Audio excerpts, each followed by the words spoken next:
you were hosting the Comedy Central Showcase. It was a contest they were doing in LA, like 10 or 15 comics. You were the host, and I ended up winning that night. And from that, I got like Late Friday and Craig Kilborn. I had just been in LA for like 9 months. Right. And you were there, and you're like, and I remember like just before you walked on stage, you were going to announce the winner. You're like, watch this.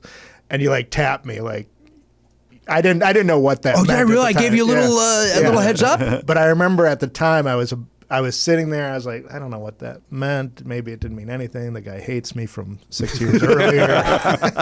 And then I remember like Brett Ernst was in the contest, and I remember he sort of brushed past me like he was just waiting to win. He assumed it was him. It was him. And then all of a sudden you're like, Tom Clark. And I like got to move past him. And and it was just like such an amazing moment after 9 months of, bombing in LA and learning the open mic system and not really getting, you think you're the big cheese in Milwaukee, and then all of a sudden you're nothing in LA. So that was such a huge moment for me. So you were there. And, what was the venue for that? The Hollywood Improv. Yeah. Was that the world famous improvisation? The world famous improvisation.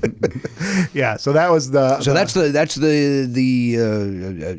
good thing. Right. What's the one of the worst moments of your career? 2004. New Faces, Montreal. We're in Montreal. We're in Montreal. I do the warm up night, and then I do the Friday night. I think it was. That's the big night for New Faces. I mean, this was still at the point where people were getting deals. Right. Every executive's there. There's no internet really for getting discovered. This was it, and I bombed, literally bombed. And like literally in the newspaper, instead of giving me, everyone got a 1 to 10 grading, I received a bomb.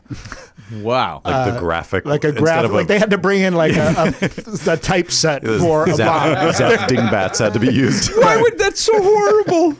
And I remember I walked into the hotel. I can't remember. They didn't even put us up at the hotel. We stayed at like a university, all the New Faces, because they wanted it to be a surprise. So I went into the hotel where they would post all the articles and reviews and stuff, and you're like, and you walked up to me right away, and you're like, don't fucking worry about it. It's going to be okay. And I had no idea. I knew I didn't do well. I was like, I didn't really think anything of it. And you're like, it's going to be okay. It's going to be fine. I was like, why is Jimmy Pardo comforting me? And then I walk toward the column with all the reviews, and I just see it, and I'm like, oh my God, like, that's it. That's the end of the career. To hear the whole conversation, subscribe for free on Apple Podcasts or wherever you get your podcasts, or visit nevernotfunny.com.